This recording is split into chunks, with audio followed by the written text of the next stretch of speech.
Hello everyone, welcome back to our YouTube channel. इस video में हम बात करने वाले हैं यस बैंक के बारे में।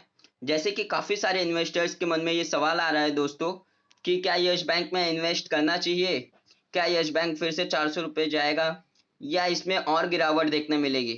तो इस वीडियो में हम कंप्लीट एनालिसिस करने वाले हैं यस बैंक के बारे में।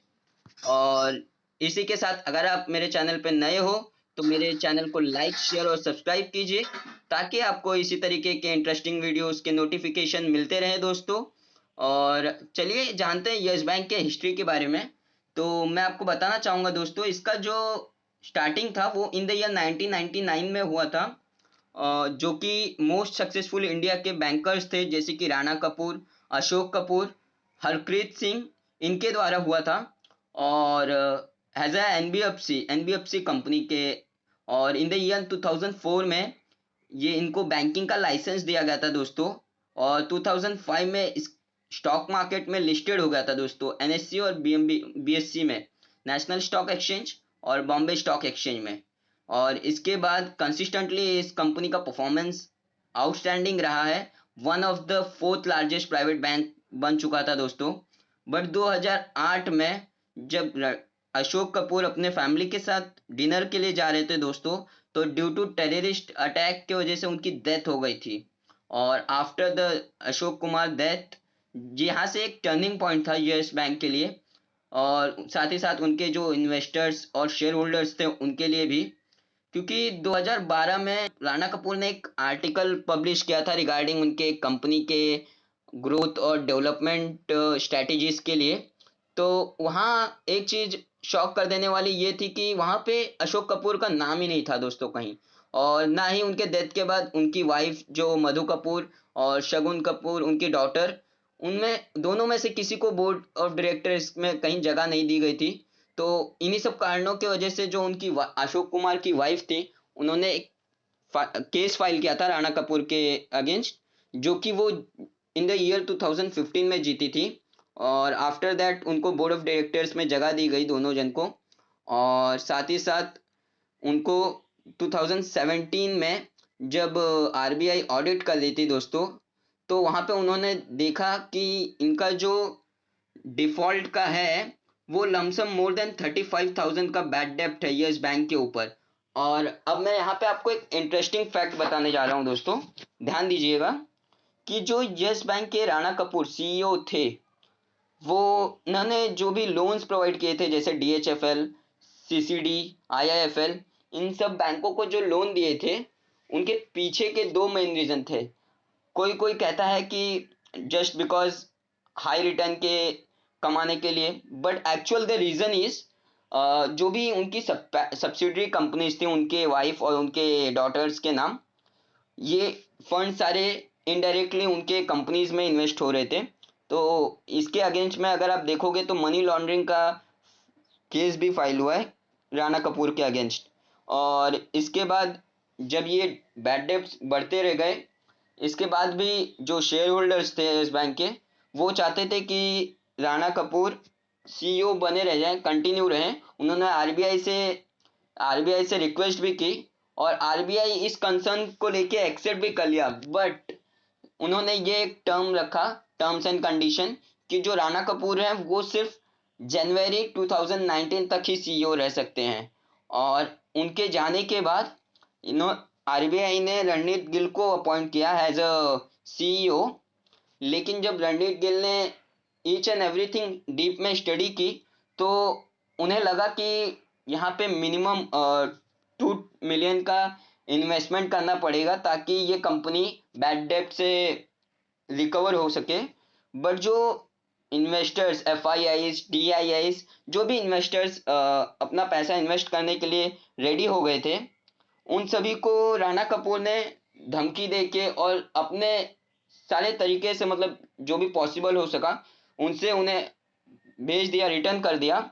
और उसके बाद जो इस कंपनी की हालत हुई है वो तो आपके सामने ही है कि 400 रुपये का शेयर, जो कि इतने मेहनत से ऊपर आया था, लमसम 10 साल का लगा था इस शेयर को 400 का हाइट लगाने के लिए, वो सिर्फ लास्ट 4 to 5 ईयर्स में 13 रुपीज मात्र 13 रुपये का शेयर बन के रह गया है।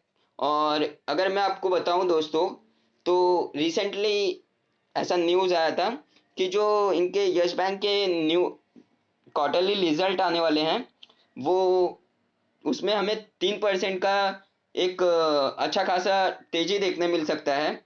और इसी के साथ अगर आप देखोगे तो यहाँ पे जो क्रिस्टल का और केयर मतलब क्रेडिट रेटिंग एजेंसीज हैं, उनका प्रिसेप्शन यहाँ पे चेंज होते दिख रहा है। उनके हिसाब से जो एक यस बैंक अब पॉजिटिवली मतलब एक स्टेबल कंपनी हो गई है। अच्छी खासी ग्रोथ हमें आने वाले समय में देखने मिल सकता है। और जैसे कि हमने आपको बताया कि सितंबर क्वार्टर में इसका 3.6% ग्रोथ देखने मिला है दोस्तों।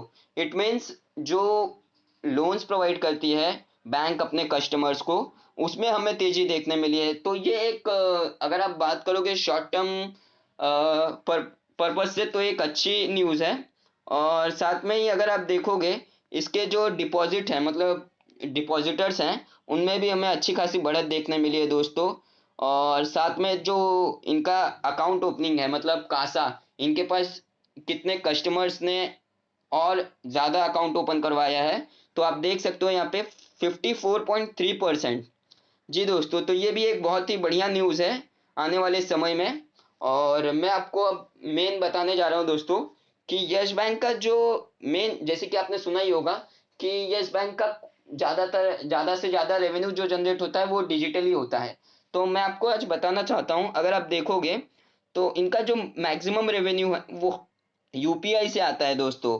मतलब इनका टाइप बहुत सारे यूपीआई ट्रांजैक्शन में देखा होगा आपने कि इनका लैंडिंग पार्टनर में नाम होता है।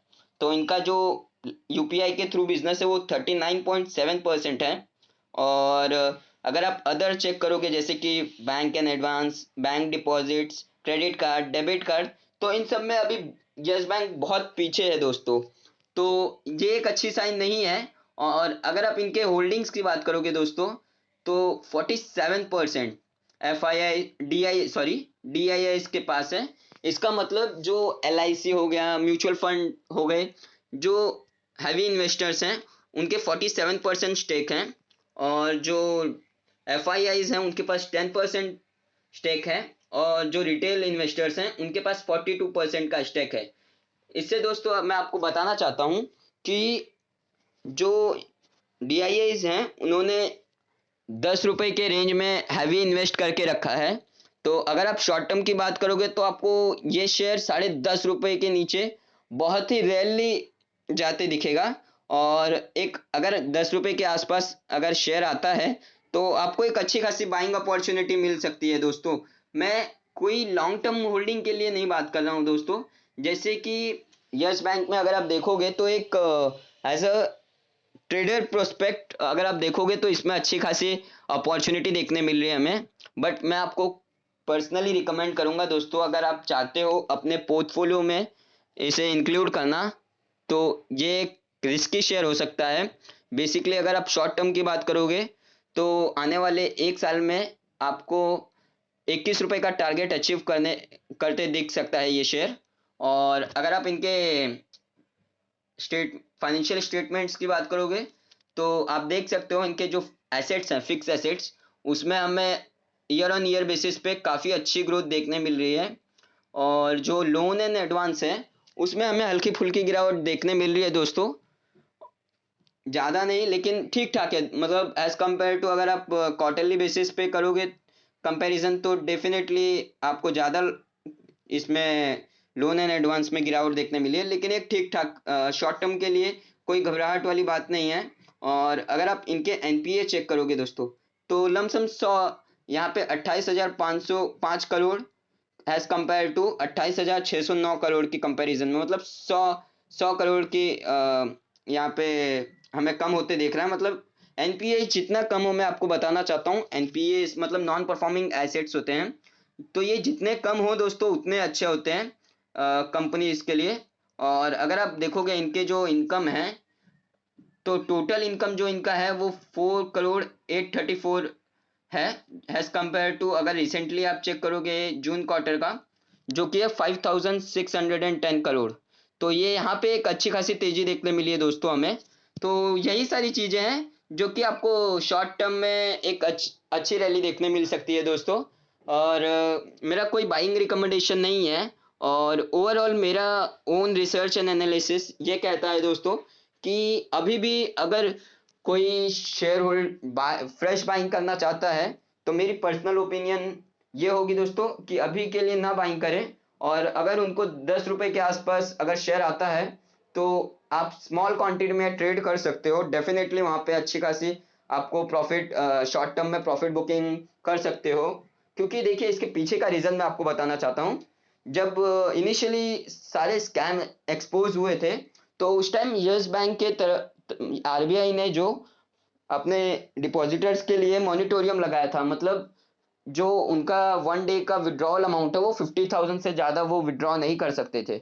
बट वो मॉनिटोरियम तो हट गया, बट जो उनके यस बैंक के इन्वेस्टर्स थे, मतलब शेयर होल्डर्स, उनके लिए गुड न्यूज़ अभी कुछ नहीं आया है दोस्तों।